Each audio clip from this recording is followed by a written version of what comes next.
welcome to Collections by Michelle Brown Blog Radio. I'm your host, Michelle Brown. This is the podcast connecting people living between the lines, standing boldly in the crosshairs of their intersectionality and creating change. Since 2017, we've shared the stories of over 100 individuals from every walk of life, from across the country and beyond. Collections by Michelle Brown Blog Radio partners with nonprofits, creatives, and other organizations to spread the good news that we're all stronger together. Our current partners include Lupus Detroit, the Esteem Awards Pride Index, and Rainbow Room Publishing. Tonight's guest, Dr. Tamara D. Hill, is a versatile scholar with a strong academic background and a passion for the arts, literature, and education. She holds a Bachelor of Arts degree in English, a Master of Arts in Political Science with a concentration in urban administration, and a Master of Arts in English Literature. She also has a Doctor of Philosophy, her Ph.D., from Clark Atlanta University, where she also pursued a secondary concentration in educational leadership. Her extensive body of work spans various publications, including contributions to Merge Literary Magazine and a compelling 3-part series for Perfect Sound Forever, an online music magazine.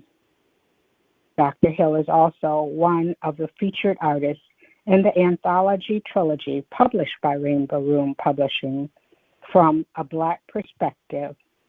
The 3rd volume, The Homeland, is currently available.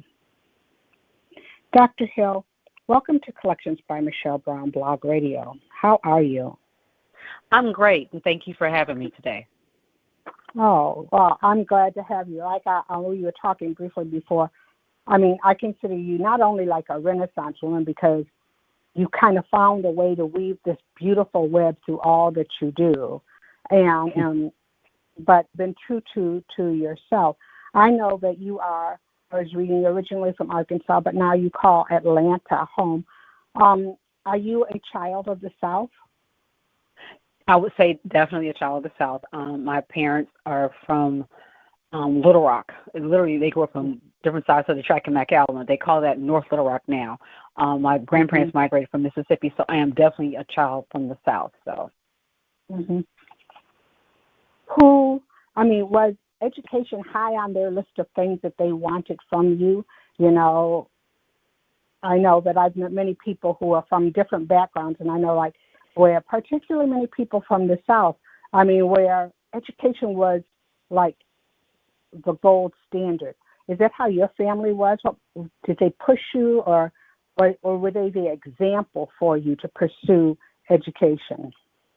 I think it's a bit of a dichotomy because my grandmother had a 3rd grade education, my grandfather had a 6th grade education, and he had fought in the war, spoke French, had been an engineer, can only come home and get a job as a janitor. My grandmother had a 3rd grade education. She worked in the soup factories in Chicago.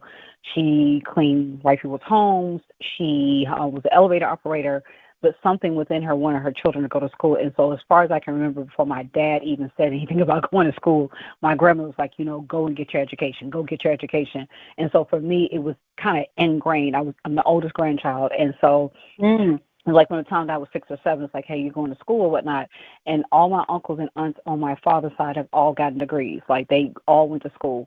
And so for me, my mother was a reading teacher, and so her thing was, to be educated, you need to be able to read and understand contracts. And I'll never forget, because I don't know, like most people in the South and most Black families, but my mother religiously got Black Enterprise, Jet, Essence, and Ebony magazine. And we would read those magazines. And I remember her making me read in the Jet how Herschel Walker signed his contract with an X.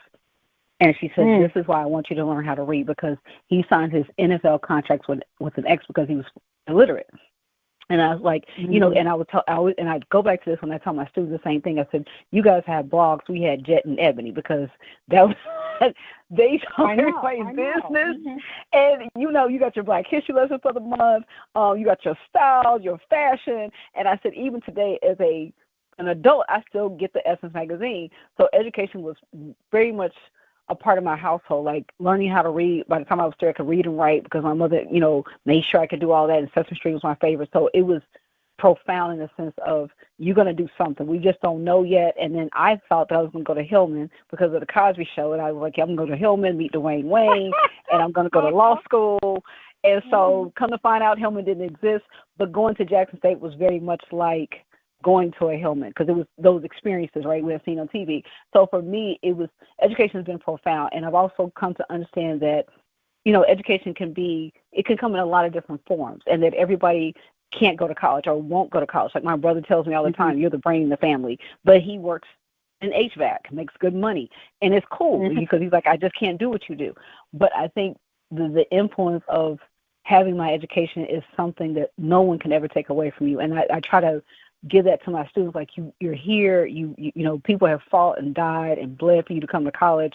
Don't waste this opportunity. And so for me, that's what it was. It was like taking advantage of this opportunity and going for it, because despite all that I went through with my parents getting a divorce or whatnot, it was hard going to school because I couldn't focus initially. I had a good time at Jackson State my first year. But it was important for me to graduate and to make my parents proud and to make my grandparents proud. My father was able to see me get 3 degrees, and he didn't make it to get the Ph.D., but I promised him on his dying bed that I would finish. I had to take some time and step back and then go back to it, and I got it done with my husband's help and encouragement. It's funny, those lessons from our elders, because I know I didn't know a lot of my father's family who were from Kentucky, but I know that later in life I went down there.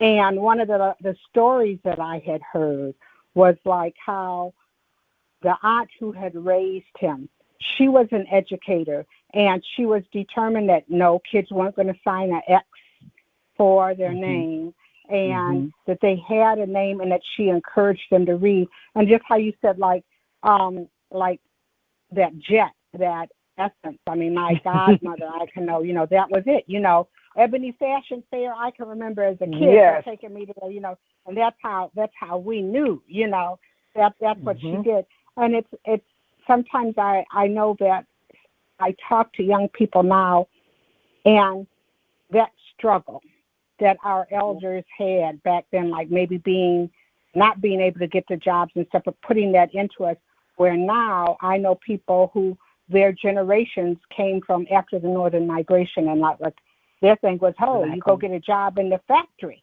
or in the post office. And where they didn't need to read and write, But that part is it, and I know that from that I'm a reader, and I love my son loves education, and he passes that on.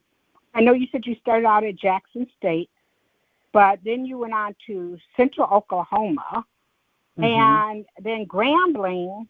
And now you're at Clark, Oklahoma. I mean, what drew you to Oklahoma? A scholarship. I came out, and like I said, I was going to be Claire Huxtable in my mind. And I didn't get into law school right away. And so my dad was like, well, you can still go to grad school because you can always have a backup plan. And I applied several places, and I got to Oklahoma, and I was like, okay, because I had an interest in, and I love the news and politics and all that kind of stuff. And so I was like, okay. And so they gave me some money to come there, and I finished in a year. But the advent, as I tell my students, I was there when the Oklahoma bombing went off, and I said, you have to look at God, right? Because my friends and I were going to skip class that day.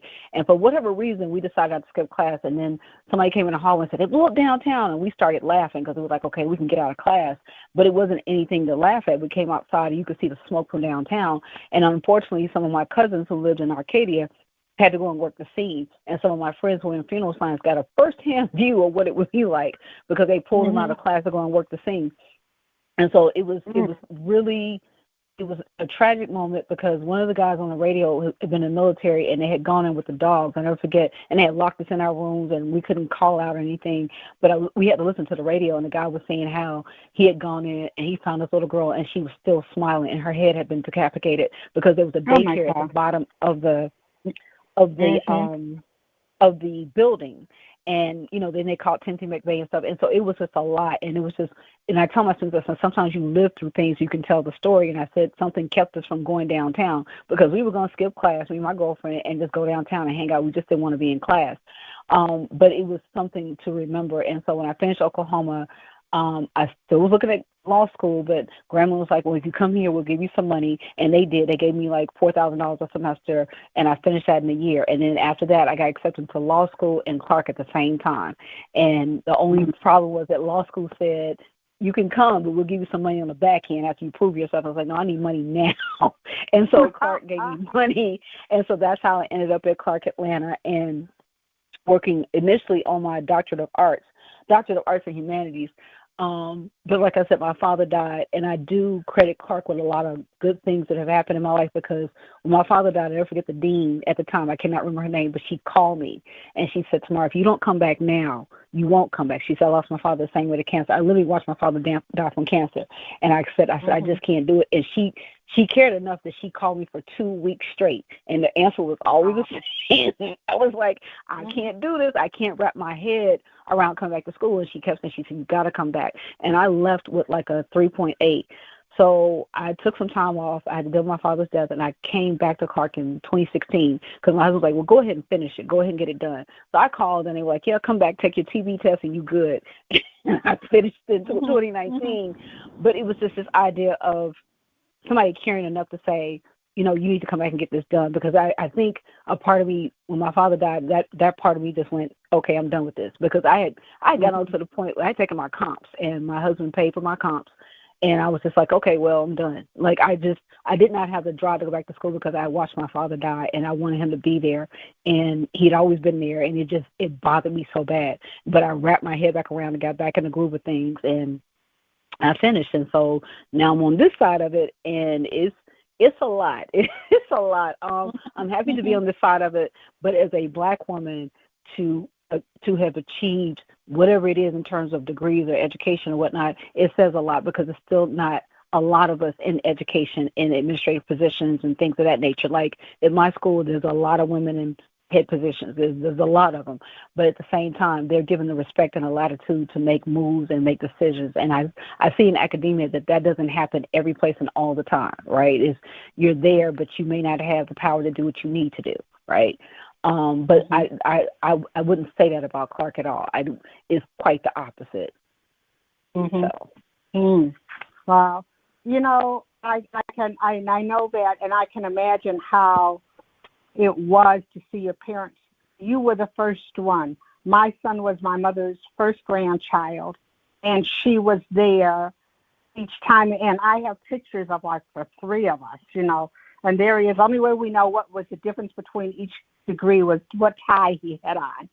And I mean, that sort of pride that you feel when you look up and you see a family member, particularly the one that had so much faith in you and belief in you. And then, do you still feel, as you were getting that PhD, did you feel your dad? Did you feel his presence? I did. I felt my dad's presence. I felt my grandfather because when I got ready to Oklahoma, my grandfather and my dad actually drove me to Oklahoma. And we went to Sam's Club, and he said, he called me sister. He said, get what you need, sister. So I got all the stuff I needed, like food and toiletries and stuff. And he was so proud to be dropping me off in college. And then my grandmother, of course, couldn't go, but she said, you make sure you get, baby girl get what she need because and she would always tell me, she said, as long as you're doing the right thing, she said, I'm always going to support you. So, of course, she would give me money. She would come in the room, and she'd take money out of her bra. She'd give me some money. Yeah. And then she's like, wrap this up in a handkerchief. So I put it, and she said, now put that in your pocket or whatever. Now go in there and tell your grandfather you need some money. And that was so funny because, and then he turned around and gave me money. And so, that was her thing. She said, you keep your nest egg and stuff. So a lot of when I graduated, I remember those times and those moments because even though they couldn't be there with me physically, they were there with me spiritually. So I believe that they were there and they were very proud of me. So it was a lot, but it brings me laughter because, like I said, she called the shots from behind on the phone, and he did what she said to do. So that always tickled me, but I was very happy my grandfather could drop me off in grad school. So. Mm-hmm. Wow. So, I mean, that is really powerful. And the thing, like, with education and, which you've done some writing, and a lot of it deals with Black women, Black girls. Mm-hmm. Your story on education, and like you said, even now, there's some women, but, maybe not a lot. How important and how do you weave your story into what you write? I think it's because I remember how music or a magazine or a book got me through, and I think that's, to me, that's why I tell my students, it's like we didn't have social media, right? We didn't have the internet. You had a book in your imagination. And I remember my grandmother buying us encyclopedias. She bought the almanac. She brought all those because they were red. It was a set that was red and it was a set that was white. And then my mother would take us to the library and we had to read 100 books over the summer and get free pizza at the end. And so I told my students, I was like, those are my stories. And I said, I didn't grow up with social media and looking at AI. Like, to me, and this is just me, I always thought that Cicely Tyson was old because she played Mary Jane Pittman and she played Harriet Tubman.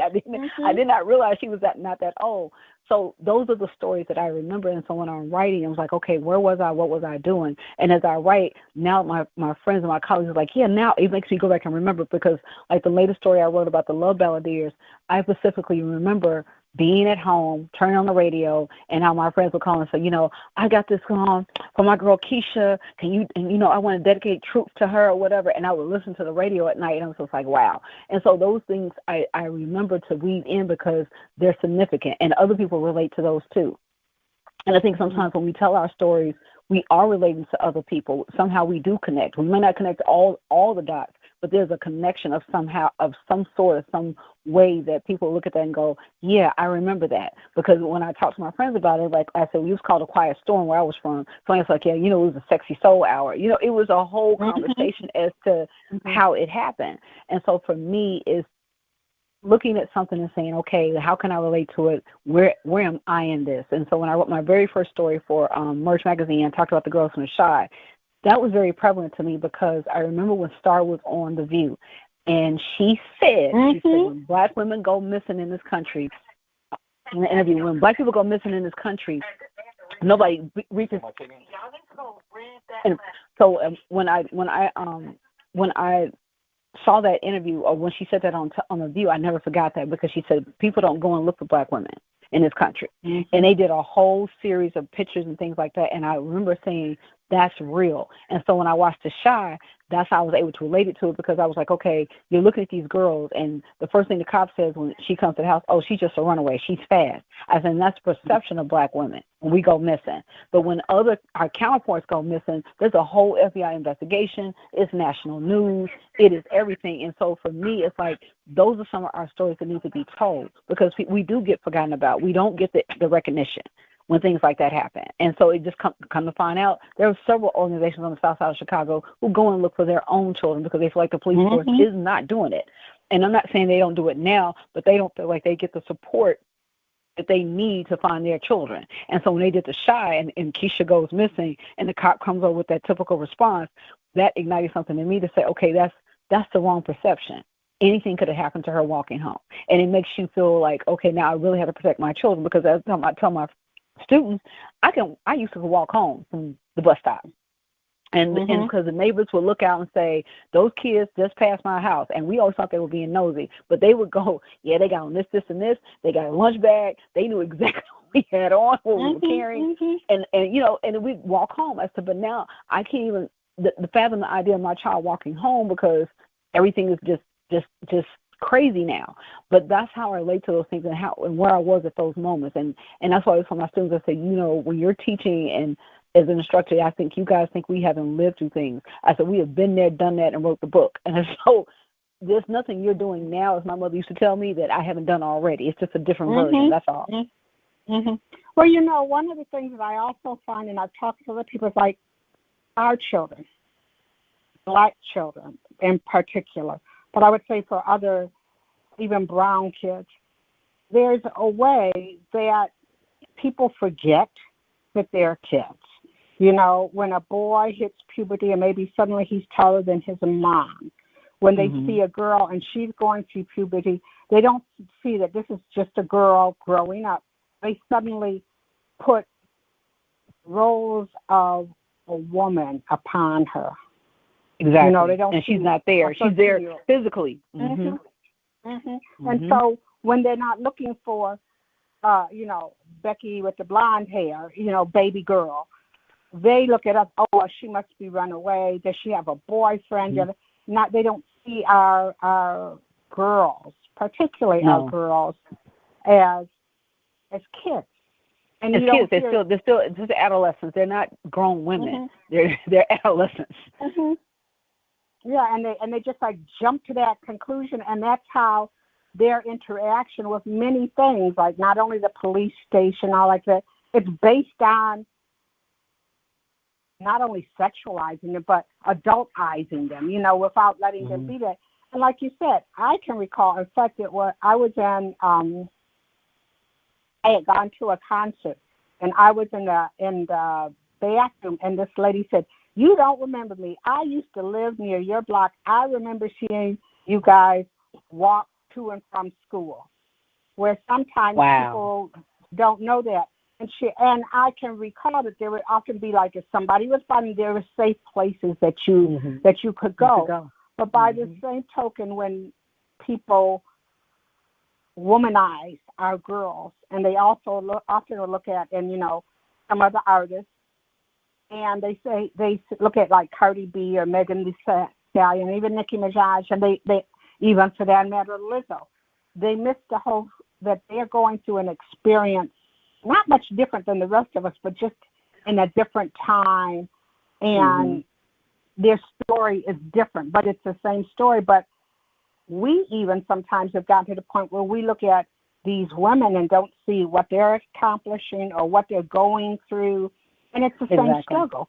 It's the same struggle, and it's the same struggle because we all put our panties on one leg at a time, so to speak. And it's funny because, like you said, we womanize things, or we look on social media. That's why I tell my students, I said, these girls or these women go home and they go through some of the same stuff that we go through all day, every day, and this is a way for them to make money. Yes, they're talented, they have these talents that God has blessed them with, but they go home and they still have to deal with some of the same things that we deal with, regardless. And and then they have the body shaming, they have the insecurities and things of that nature. I said I can always talk about Janet. I can remember Janet was very developed on different strokes, and she was very self-conscious about her weight all the time. I said, I can remember Janet was big, small. If you look at her over time, I said, she's always been conscious about her weight. I said, because out of all the other girls, the three of them, she was most made up like Miss Catherine. I said, but she had her own insecurities. But when you look at her on stage and you look at her on the album covers, she looks like nothing is wrong at all. She looks absolutely perfect. And I said, that's something you have to realize that as women, we go through these similar struggles. I said, you look, is it Venus or Serena? One of them had issues with having childbirth and stuff. And I said, I would think she would have no problems because she has access, she has money. But yet she's talking about some of the same experiences that women are having as Black women with maternity issues, giving birth, not having people listen to her fears or her concerns. It's a common. These are things that are common to all of us. It's just like you said, we having a different way of handling it. That's all. And as you look at, and a lot of these, I mean, it's like maybe they're making money, but it's still the same thing where the industry is sort of saying this is what you must do and this is what sells like that, and people are missing that language, that message. Do you find that sometimes as you're writing and you're talking, do you find that you're also not only speaking to that generation, but you're speaking to an older generation who suddenly we have got that respectability politics to where we look and go like, wow, hey, we used to wear short skirts, but now look at them, it's a different style, it's a different thing, It is a different thing. But now it is. I think I speak to both generations because and to your point, I got my first miniskirt because my great aunt came from Detroit and she brought me one. And it was purple and white, I'll never forget. And I put it on, and I was just too cute for words. And I couldn't have been more than maybe 12 or 13. And my mother was like, "Oh, you can't wear something that short or whatever." And so my aunt said, "Hush up, because you should wear the same thing." And that was the end of that conversation. And so I think of it the same way when I write, because I just talked about, I did the Men for Love Balladeers for the online music magazine, and they made the comment about, one of the authors said that Teddy Pendergrass was male Viagra before he came into play, right?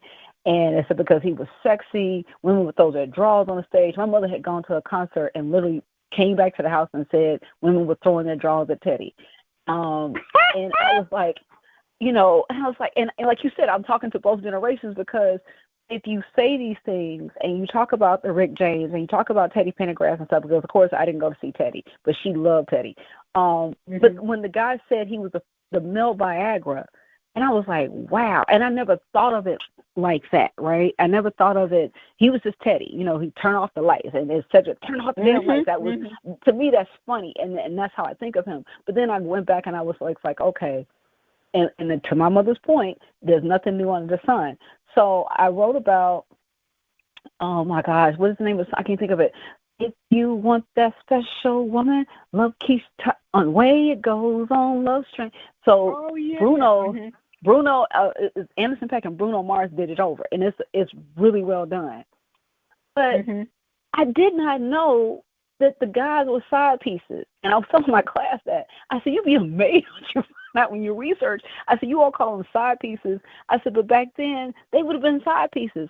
So two of the lead band members were in love with the same girl, and she was seeing them both. And so when he says something to the extent of, should I really want to see you too? She's talking to the other guy because the first guy's at the house. She said, you can't come over because somebody's over. And my students started laughing. I was like, it's a side piece song. And then lo and behold, it showed up on Instagram. So like, this is a side piece song. And so for me, it's like, oh, okay, now I can relate that to it. And I literally will say stuff in my articles and say, okay, it's what the young people say is a side piece now. Like, I didn't know that Whitney Houston had an affair with Jermaine Jackson. So I'm naive, and I'm singing the song as a kid, saving all my love. But then when I'm sitting here writing, I'm going, she said, a few stolen moments is all that we share. I was like, okay. Then I went back and I said, you got your family, but I need you there or something. I said, she's a side piece. And even though she didn't, the song was written for her, but she's talking about Jermaine Jackson because a couple months after her death, LaToya confirmed that they were having an affair, and he was not going to leave his wife for her. And my students were like, I said, it's amazing. Again, another side piece song. Laughing. I said, but it's this idea of being able to look at these things and relate them back and say, okay, again, there's nothing new under the sun. It's just another. You all do it in a more explicit way, whereas in my generation, things were more. They were more covert. You had to kind of figure out what was going on. Because, like, for example, the Clean Up Woman, there's a blues song called Clean Up Woman. And I literally thought as a kid, you remember that song? I thought she was coming over to clean up the house. And my dad was like, that's not what she's talking about. And I was like, but but Daddy, she said, I'm the Clean Up Woman. And so, and then he couldn't stand for us to sing on the radio, I'd be stroking. And he was like, you can't sing that song. Because we had no idea what we were saying. We were just repeating, what the lyrics were saying. And so now when I sit back and I think about it, it's like, oh, okay, now I see what they, So it is, to me, it's always finding a way to connect the culture and what's happening in our generations to now, because I think it makes that bridge of understanding more profound. Like, there's nothing new that you haven't done that hasn't already been done. It's just been done in another way, right? It's another way to look at how people function in relationships, what was said, what was demanded of them, because even the way they engineer music now is different. Because I remember reading and writing about Lionel Richie, how his grandmother played. She was a classic pianist or whatever, and she had trained him to play the piano, and he was supposed to be a minister. And they were all upset because he decided he was going to do secular music.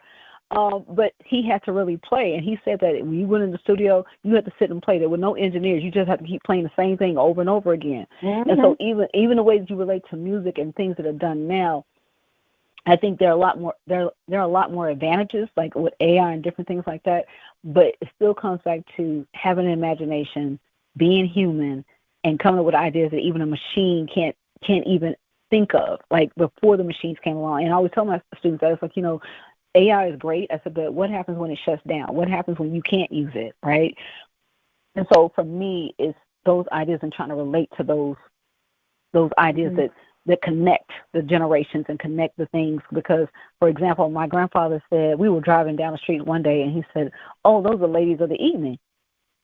And I said, oh, I want to be a lady of the evening. And he said, you don't want to do that, baby girl. And so my dad said, he said, that's his way of saying prostitutes. And I was like, oh, okay. Because when he said ladies of the evening, I thought, because it had to be a Southern thing, I was like, I had never heard that before. And I'm thinking lady of the evening, that sounds really good, right? And he's like, no, those are prostitutes. And so, again, it's different language, but it all means the same thing when it's said, especially in our community, is this whole idea of, you know, how we change and how women change their bodies and stuff. And I said, but before all this even happened, the BBLs and the getting the lips done, the boobs or whatever the case may be, Black women's standard of beauty wasn't even respected. It wasn't admired. If a Black woman's lips were too full, they would say it. She's too dark. She has too much of a derriere. I said, now fast forward to your generation, people are buying them. But in my generation, Bo Derek was exotic because she had quote unquote cornrows and she ran down the beach. And I said, but Black women have been braiding their hair for over 1,000 years.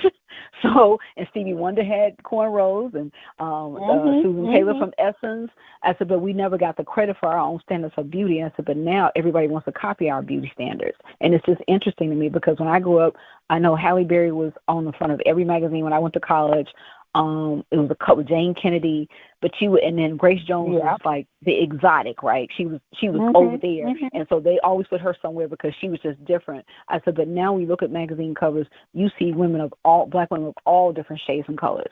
It was never really on the men, but definitely with the women. I said because the pretty Lupita, as a kid, I would have never seen her on the front cover of a magazine.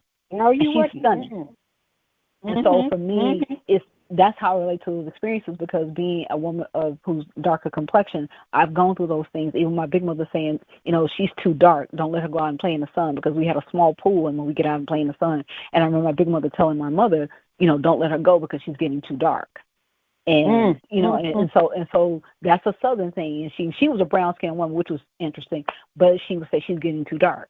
And so those kind of things stick with you. So when I'm writing about those things, that's why I'm pulling from those experiences, my grandparents and things that they grew up and knew about or thought they understood. You know, those kind of things are, you know, because we're all connected one way or the other. It's just, I guess, how we tell our stories and how we relate to them. Because I feel like if you don't put yourself in your stories, then you really don't.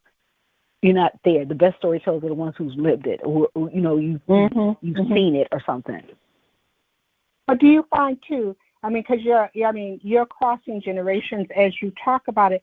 But do you find that because you're able to relate to a Cardi B and you're able to talk about what you knew and you're able to see what Cardi B is doing, what she's saying, that then in your classroom, do you find that helps some younger people, particularly younger women, open up about their experience? And because, I mean, I often find it like, I have nothing to write about. I say, yeah, you do have something to write about. You've got your life.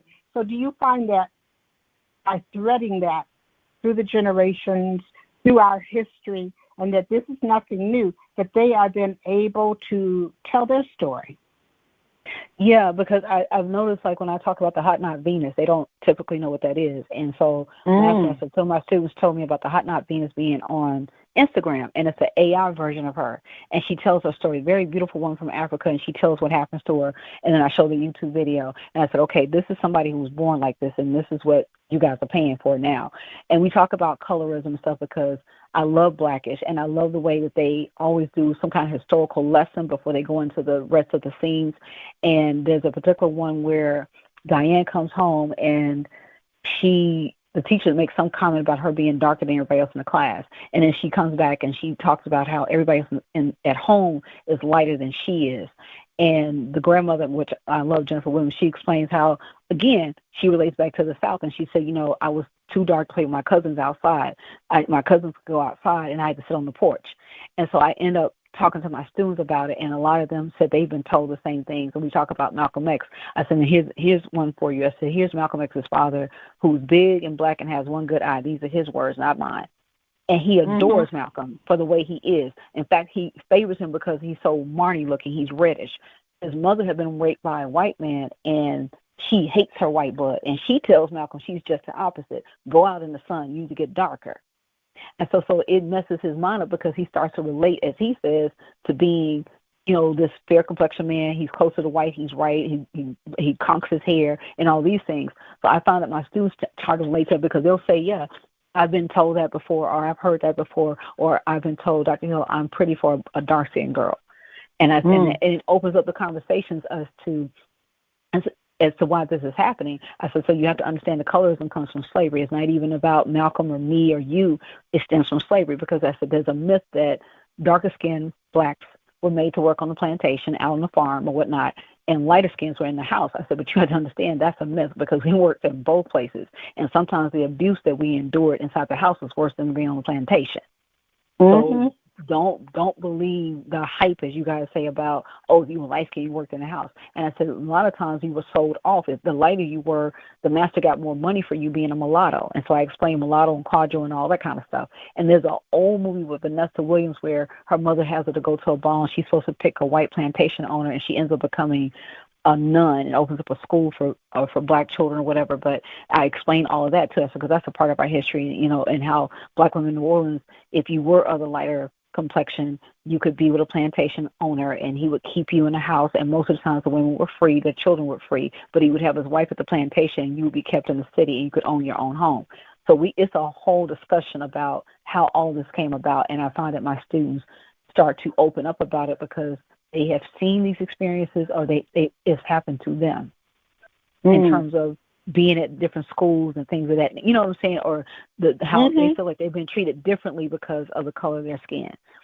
And sometimes it's even my young men who say, which is interesting, because most of the times it's coming from the young ladies, but sometimes my young men have said the same thing, that they've been told that they're too light or whatever, or the perception is their life is easier because they're light complexion. Now, and it's like so amazing that you see that, and then the part that we need to know our history and know the real thing about that. I know that once I took a group of kids from Detroit to Chicago, and we went to the DuSable Museum, and we got there. Oh, isn't it beautiful? And we got there at an odd time, and it was like there weren't many people there. It was close, and there was an older gentleman who took there and walked them to pictures and asked them, well, what do you see?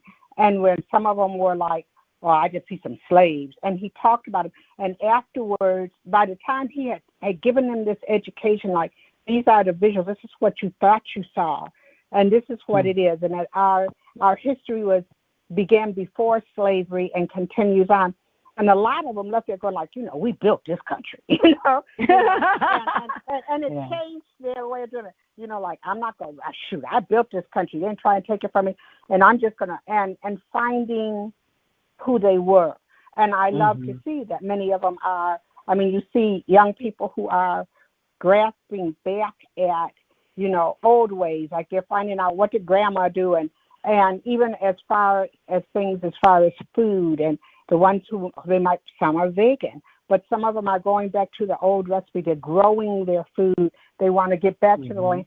And many of them now, when there used to be a time where weren't many of us who were entrepreneurs, but there were some who were entrepreneurs because we couldn't get jobs. Some of them now are rejecting jobs to be entrepreneurs. And it's fascinating to see because it's like, they understand, because my humanities class, they have to do a project about the Harlem Renaissance. And so I make them go back and say, okay, look at these things. And so one of my students this year, she wants to do the Cotton Club. I talked about the Cotton Club, and I said, and I've said this to her. I said, you left out an important factor. You talked about people performing and stuff. I said, but you left out some very important factors. And I put it in the comments. I said, one, the inside of the Cotton Club was designed like a plantation.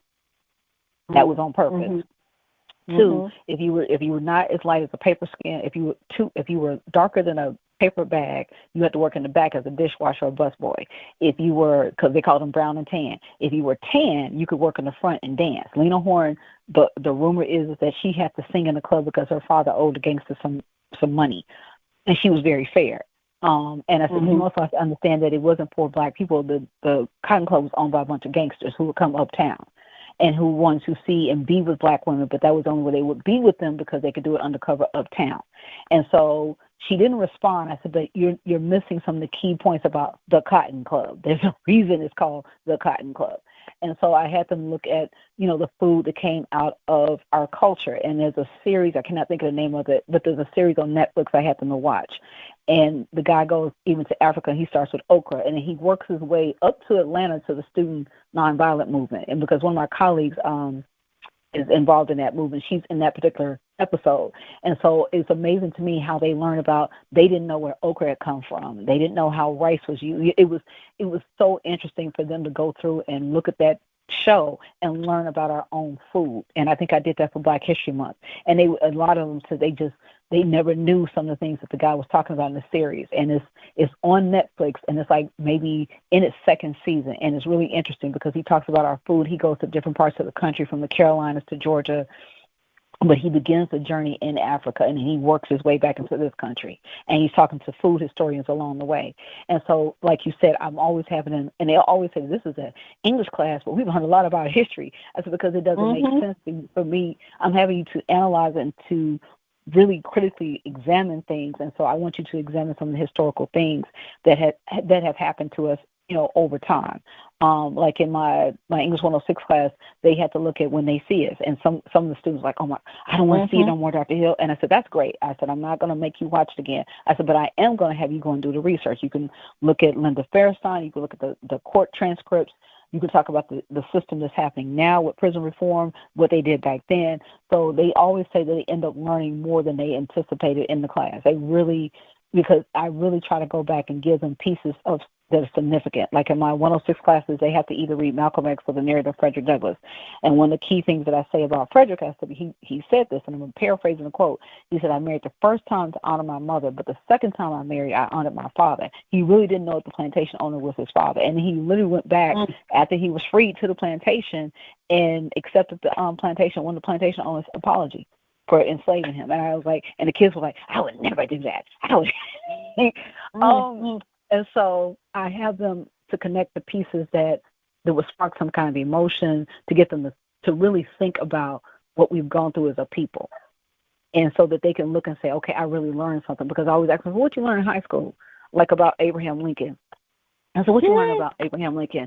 So they're like, they'll say the Emancipation Proclamation and he freed the slaves. I said, I said, anybody else?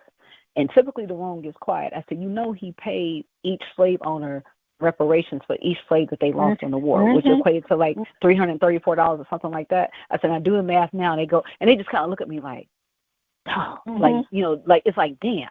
I said, you will never learn that in high school. I said, I learned that in college myself. I said, but we'll Google it, and they look at it, it's like, I never learned that, or the truth about Christopher Columbus, and they get so mad. It's like, I'll never celebrate Christopher Columbus Day. And so to me, it's not just me teaching them how to write, but how to think and look at material, because you're going to do research, right? And so that's why I said I do research for my articles. I spend time reading, and some things you discover, it's like, wow, I never knew. And it's okay not to know, but it's better for you to know and to be able to come from a place of, okay, I have an understanding of what happened. It's not just this of what I learned in high school. And so even when I talk at my conferences and stuff, I'm making sure that I'm quoting the scholars and stuff that have done the research before me or proven a fact or whatever case may be. But I think it's always important for our students who are coming through school, whether it's high school or college, to learn about their history. And that's what I get most of all from my students, that they come to HBCU because they want to learn their history and they want to be around people who look like them. They want to be free to express themselves.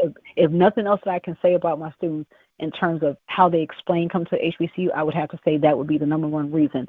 They feel free and they want to be themselves, and they don't want to be judged for their thoughts and about different subject matters. Like when we talk about different things, they're free to say what they want to say as long as they do it respectfully, but they feel like they can have a voice, and I think that's important to them.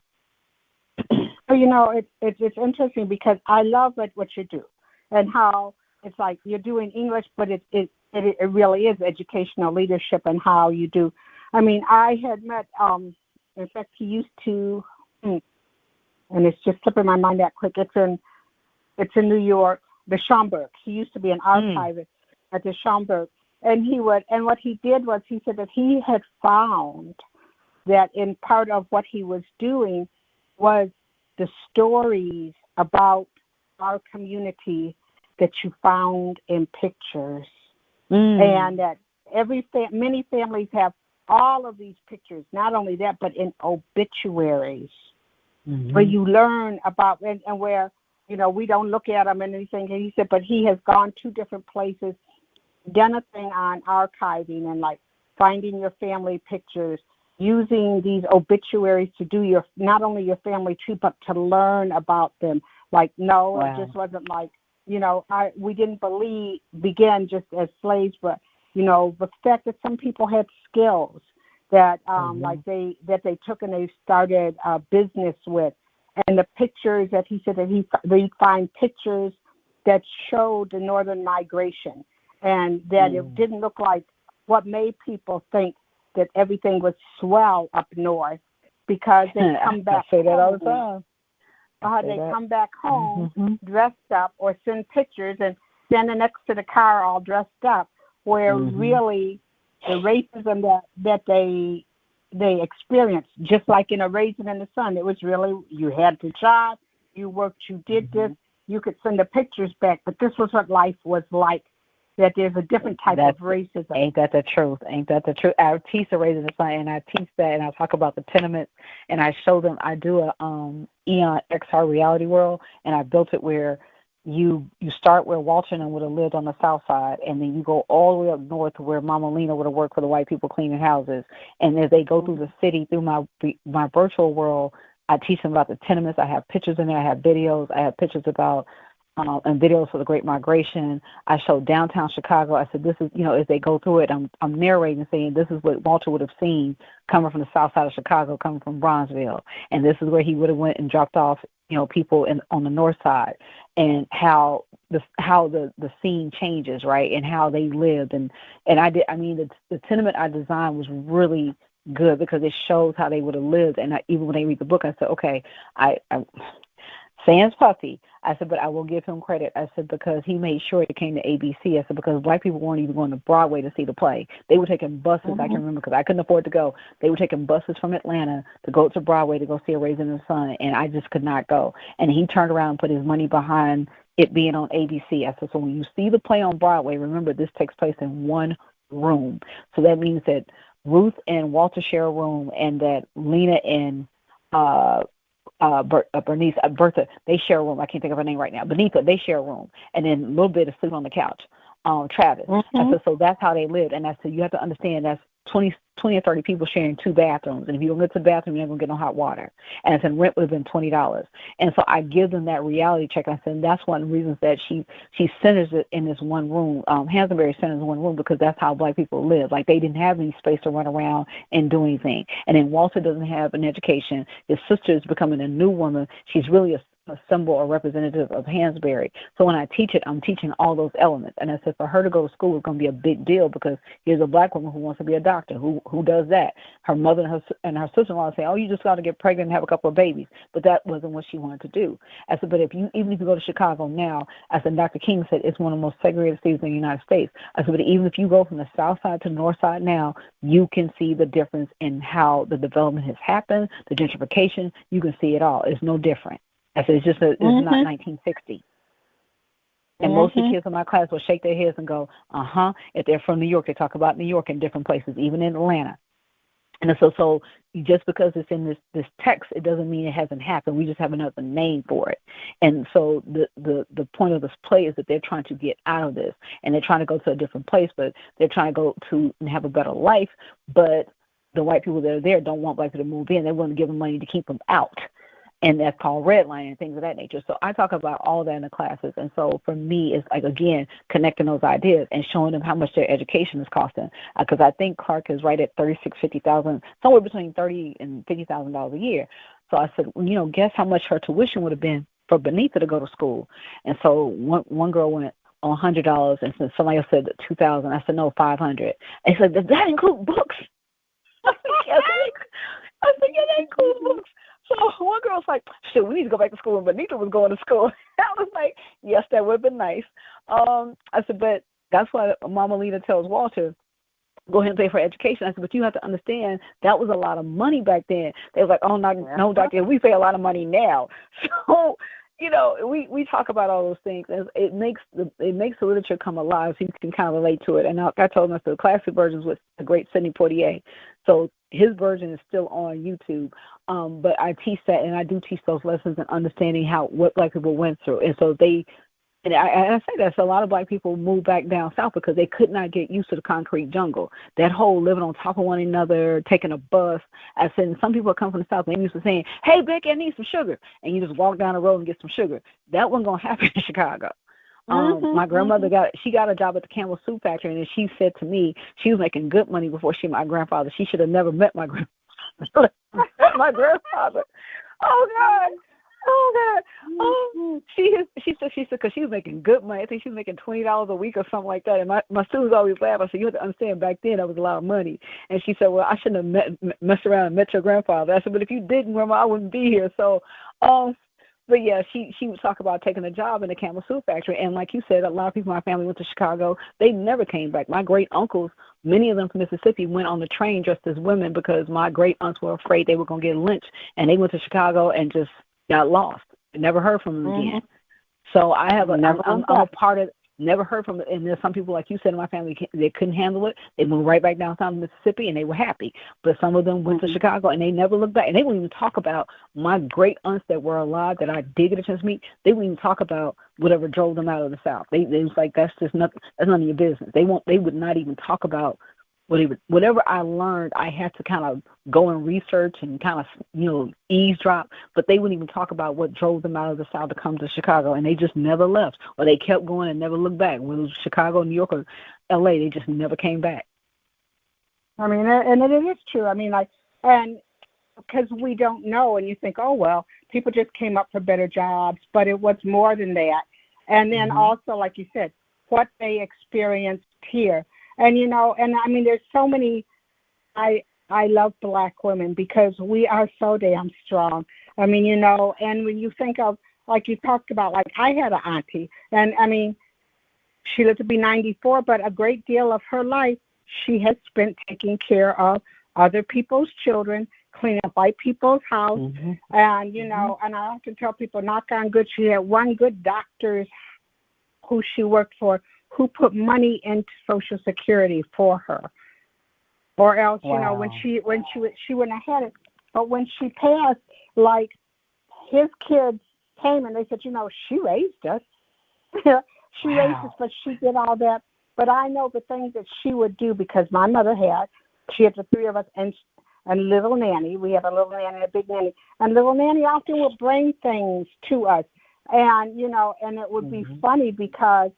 I was the middle child, so my sister when she would get it first, and then I would have it on. My sister would go, "Those are my clothes," and little nanny said, "Nah, they were new to you, but those are somebody else's kids." But that's how we did.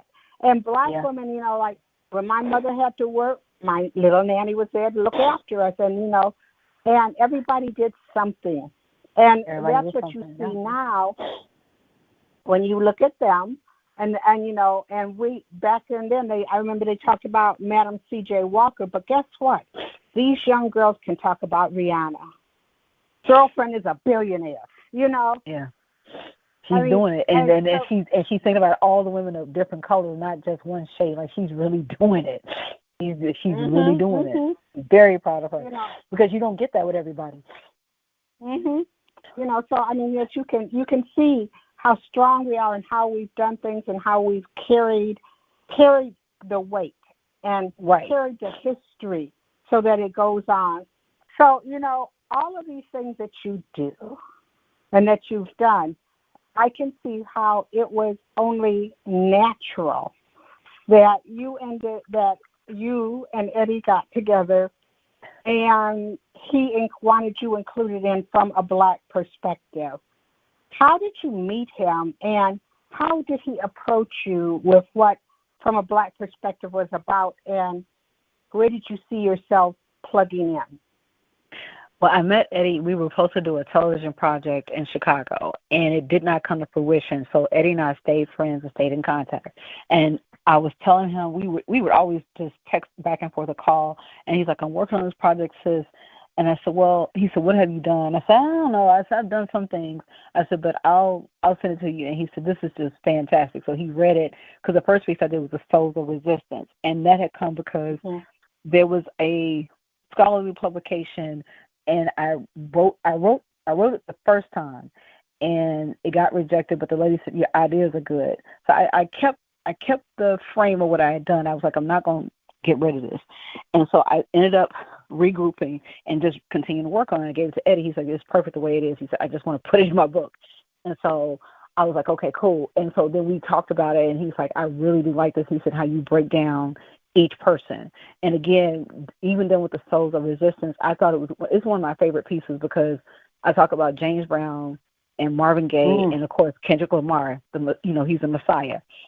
And so with James, I was fascinated by James. Of course, I went around, when I was a kid, he was doing singing Coming to America, but of course that was my parents' generation.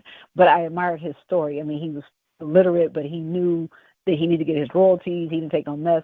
And then there was Marvin Gaye, and I remember my mother saying, you can't sing sexual healing.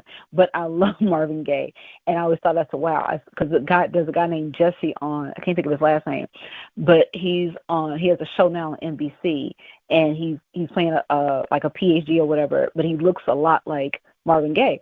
And I was like, okay, I like Marvin. I said, well, what can I say about him as well? And so they each had their place in music, and Eddie was like, he said, this is just really good in the way you broke it down. So that's how that happened. So in the process of me finishing that piece, and he said, well, what else do you have? And I said, well, I worked on 3 pieces of hip-hop. And I had I talked about Cardi, and because a lot of times people ask me, like, well, how does your scholarship inform your teaching, or vice versa? It's because I'll test stuff out on my students first, and then I'll write about it, and then I'll have them to look at stuff, and then we'll talk about it. And so a lot of times if I'm writing something, it's like, okay, if you guys are mentioning these people, why don't you like these people? What do you see?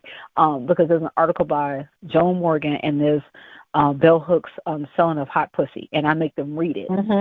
And so at first the title throws them off. So, but in the article, she talks about Tina Turner and how her sexuality helped sell records, and her legs, and she talked about the hot knot. And then Joan Morgan talks more about my generation, because she talks about the influence of Little Kim and how her nieces and nephews are, shaking their bumps and stuff like that. And so for me, it was kind of like, okay, let me see what you guys come up with. And it's always interesting to see how my students respond, because sometimes it's like, okay, I can see how the music industry is pushing us to make music, but then I wonder too, are the women empowering themselves? That's because, for instance, with Little Kim, I talk about that in my article, that, she was our sex pot. Before that was Roxanne, Shantae, and things of that nature. I said, but Little Kim took it to the next level. I said, but understand, Biggie influenced her to do that, because if you read and research about her, she'll say the biggest that she needs to do something different to stand out from everybody else. And so she's continued that image, which is nothing wrong with that. I said, and I also show them the picture of Diana Ross playing with her pasty when she has a purple jumpsuit on, and they kind of laugh. I said, but you guys are laughing. I said, but this actually happened in a award show. She played with her pasty. So for me, is talking about those things with Eddie and saying, okay, I can put it together. And he always seems to be fast. And he says, sis, you just do it. And so we collaborate a lot about my ideas. And so, well, what do you think about this? And so we do a lot of texting, a lot of voicemails on the phone. But we've remained friends. And that's been the key to this relationship. But then being honest with each other about, what you should include, what you shouldn't include. Like, he's taught me a lot of things that I have not learned about, publishing and things of that nature, because publishing for him and publishing in a scholarly publication, like for, anything that's dealing with JSTOR, things like that, there are different guidelines. And then I've written ebooks for my classes. So those are 3 different sets of publications with 3 different sets of rules. Like, for instance, I didn't know when I wrote my ebook, I wanted to include I Have a Dream. Or was it I Have a Dream, or a letter from Birmingham jail? So I took it from the internet, put it in my ebook, and my editor said, Tamara, we can't do this. I said, why? She said, because the King of State wants $15,000. I said, are you serious? I said, it's all over the internet. I said, other PhDs have used this. She said, I know. She said, but all we can do is do the link. She said, because we don't have $15,000. So I put the link in. And with Eddie, he's like, it's the way you have to use music and lyrics and stuff. And so it's been a learning process, which I can appreciate, and it's always been very open to say, okay, this is what we do for this, for sake of publications, this is how you do this. And he's a very good, I can see how he's a good instructor, because the way he does stuff about publications and putting it on Amazon, and here's a slide one. He does to me what I do to myself. Slide one, follow these instructions. Slide two. And, he's always open for communication, which helps as well, because there are times that I get stuck and I'm just like, I don't know if I can get things done. But I have to say that I really appreciate him for the opportunity, because without the opportunity, I don't think it would have happened with him. And so my goals are to continue to work with Eddie, but to go even further. I would love to see one of my pieces in Essence. That's been my childhood dream. I love Essence magazine. And so that would be one of my childhood dreams come true, because that's I've gotten a chance to model in Essence a long, long time ago, but I want to see my face with a publication in Essence, and that would be just everything for me. That would just I know. Because Eddie is I love talking to Eddie. I think we bonded over both of us wishing that we had been able to be alive in the Harlem Renaissance, because it was just like such an amazing time, and to have been alive. And I was telling him that I had worked with an organization, and it was towards the end of their lives, but I had got an opportunity to talk to Ruby Dee and Ossie Davis. Oh, wow. I'm jealous. Oh my God. It was just like, after you shut your mouth, just to sort of hear them and go like, oh, wow. And they were such phenomenal people. But also the struggles that they had gone through. And it helps you appreciate community. But they talked about how, like, during McCarthy era and how they have been labeled, communists, but that there were things that if it weren't for the Black church, HBCUs, and the Black community, that's where they were able to keep their craft going, and they were so happy and willing to share it with others, because that was what it was about. It was about community. And so, Eddie and I talk about that. We talk about the different things, and, I like also that he's reaching out to people, and he's telling things, and he has a vision. Like when he was talking about these 3 books, and how when you put them together, they were black, green, and red. And he said on the shelf you saw something, and not only you, but other people who I have met through him. Like we feed off of each other, and he'll say, this person is doing something amazing. And we talk about it, and then encouraging me, he said, now, Michelle, you haven't done anything in a while. You need to do this. Yeah, I know. He said, and I'm going to read it, and we'll just figure out which way to go. And I think that it's phenomenal. I think that this series is good. That they talk about the blood, and and now it's going into the homeland. And I know that it's out there. So now, are you contributing? You are a part of the homeland, right? Yes, with the homeland, what pieces? I want to say he used all 3 of the there was the Nicki and the Cardi and the Megan piece. I think all those 3 are in that one, if I'm not mistaken. I think that's what he used this time. Because he said I was going. We talked about it. He's like, I think that'd be a great addition to that. So yeah, those are the 3 pieces. The one about Nicki, Cardi, and Megan, because I start about their childhoods and how they kind of grew up. Like with Megan, Megan went to the studio with her mom because her mom couldn't afford daycare, and so she would go to the studio with her mom and write in her little notebook. Cardi, it kind of came naturally, but of course she started off on Love and Hip Hop, and people weren't taking her seriously, and then she was a stripper, of course. And then with Nicki got signed with Lil Wayne and stuff, of course. But I do think that all 3 women, despite ethnicity or whatever case may be, they empower themselves in a way that they're all businesswomen at the same time. Like they don't go through the same struggles that the women of Motown would have gone through, right? And not understanding management and budgets and taxes and how to pay bills and having an accountant and all this kind of stuff. I've even heard LL talk about that in terms of even the rap game. He said, we were young. We were just trying to get money. We had to have a lawyer. And that's what I tell my students is that if you're looking at them, not just for the entertainment purposes, look what they're doing. Like Megan talked about her struggles at Texas Southern. I said, but that girl was doing her homework and doing shows at the same time. And Cardi has been real about her struggles, and I got a BBL done because the other girls in the club were making more money. I thought this was great or whatever. And Nicki has gone through her own thing and coming out and being in the industry and having to fight for their place and their voice. And I always make the point that even as women, it's always ironic to me that men have said and done things for years in songs. They have said all kinds of things. But when a woman does it, it's an issue. And that's the double standard because I love Snoop. I love Ice Cube, Ice-T. Through college. They got me through college. But the things that they talk about in their songs and what women have done to them sexually or whatever the case may be, is seen as bravado. It's like that's what a man is supposed to do. But when a woman says it, it's a problem. And I said that's one of the things that points I make in my article is that they're saying I can do these things too. I can take control of the situation too. It's just that people don't want to hear it, or some men have a problem with it. And then you have to also understand a part of it is they're selling music.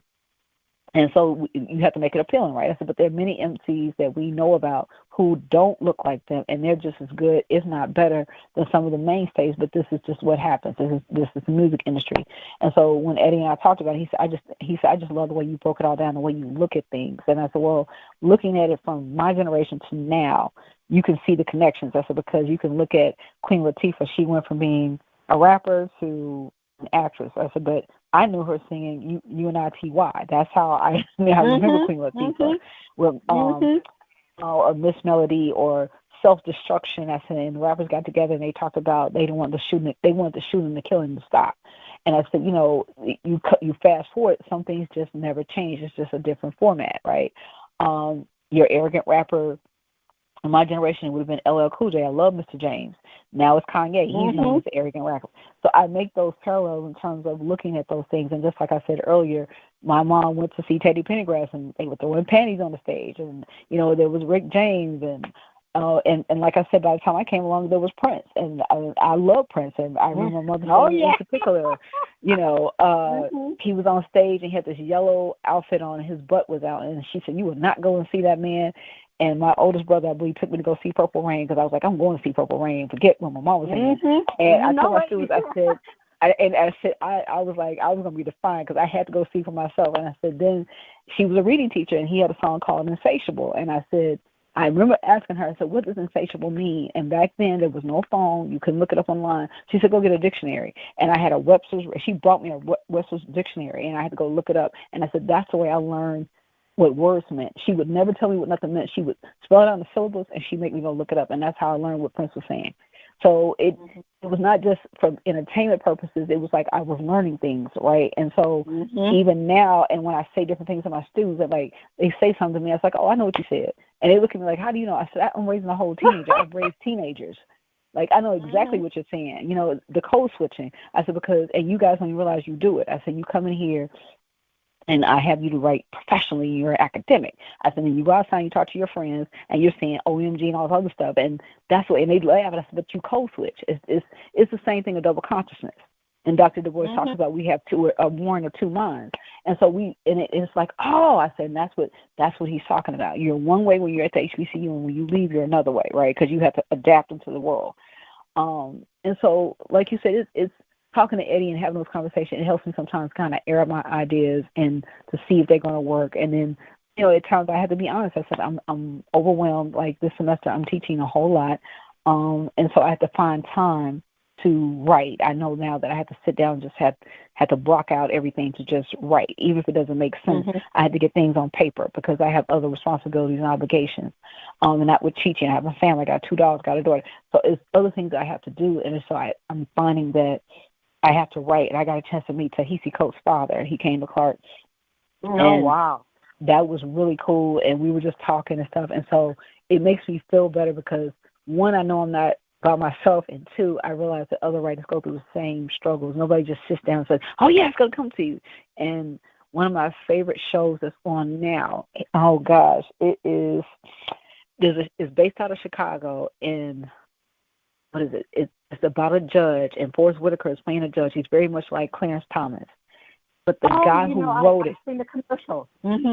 You seen it? Okay. And so he got the biggest book advance for African American in history because he wrote the story and he said, "Oh, Denzel Washington should play it." And it was years ago when he wrote the story. And then he put it down. He did the draft. His wife said, "Well, go ahead and start again." And she helped him. And it's on television now. And it's funny because he got the biggest book advance in history. And it's with Forrest Whitaker. And so that's one of my inspirations. When I get stuck, I was like, okay, he got stuck too. And look where he went. So that's one of my inspirations. You've done a lot, and I think that in some ways, like for your grandparents, you are their legacy. What do you see that long, years from now that you would like to have been your mark on the world, your legacy? I think it would be one that I told good stories that were relatable and made people laugh, and two, that I left the impact on my family to know that they could do well, that they could be their ancestors' dreams. And I know that sounds cliche, but I think that to me, that would be the epitome of everything, that I did what my grandmother wanted me to do. She didn't live to see it all, but she was there as a part of the process. I think I lost my grandmother probably around, no, I didn't lose it was funny because my father died first from cancer, and my grandmother went 30 days later. So the rumor in my family was that she that was it. She lost my grandfather way before, and I was in grad school. But when my dad died, she literally went 30 days later. Like, we buried him right on his birthday in August, and I want to say we buried her in October that year, 2006. It was so strange, but I think that, to me, that would be the legacy I want to leave, is that you can achieve. It's like, no matter what the barriers are or the obstacles, you can overcome. And I would want my children and my students to have that in them, that don't let anybody tell you that you can't do something. Like, don't you've seen a black president for 8 years in your lifetime. And that's something that my dad got a chance. I think, no, he didn't get a chance to see that. And so it's like, that's important to know that you can do anything, and that, be good to yourself. Take care of your mental health, take care of your stay in shape. Just try to enjoy life because you only go around a buffet table once, right? And so you better enjoy everything that's there. Wow. Well, Tamara, I want to thank you for taking this time with me. I mean, like I said, I love Black women. I love the stories that we have and the knowledge that we get from interacting with our sisters. So I think that this is great. I know I'll be talking to you as Eddie moves forward. I know he's got a plan for an event in February, and that a lot of the writers from the books will be on panels, and I know that I look forward to doing that. And periodically, I am in Atlanta, and I'm going to look you up.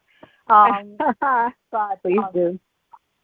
But it's been a pleasure. I want to thank you for your time, and I want to thank you for the gift and the stories that you are telling to our young people through your leadership. I appreciate that. I hope that it stays, and I think it's not just the stories, but to let everybody know you're human. You go through things, and they either break you or make you. And the show is called Emperor Ocean Park. That's the name of the show. And that is the one that he is the guy who wrote that. That's the one who inspires me. So when I grow up one day, I want to be like him, because he really did that. But I think that I want to tell you, thank you for having me. It meant a lot to me to do this. I really appreciate it. And I hope that we do meet in Atlanta. I'm here. So look me up, and we'll have to hang out and have coffee or go to lunch or something. Find some good food. Find some really good food. Okay. Awesome. I want to thank my guest, Dr. Tamara D. Hill, a versatile scholar with a strong academic background and a passion for the arts, literature, and education. Dr. Hill's extensive body of work spans various publications, including contributions to Merge Literary Magazine and a compelling three-part series for Perfect Sound Forever, another online magazine. The three-part series focused on the influence and impact of rap artist Cardi B, Thee Stallion, and Nicki Minaj in the music industry. Dr. Hill is also one of the featured authors in the anthology trilogy published by Rainbow Room Publishing, From a Black Perspective. We'll be back soon with more interviews of individuals living between the lines, standing boldly in the crosshairs of their intersectionality, and creating change. You can support Collections by Michelle Brown Blog Radio by following us on Facebook and Instagram, or becoming a monthly supporter on patreon.com. Current and past issues of episodes of the show can be heard on SoundCloud. Stay tuned as we continue to introduce you to more amazing individuals living between the lines, standing boldly in the crosshairs of their intersectionality and creating change, right here on Collections by Michelle Brown Blog Radio. Thank you for listening.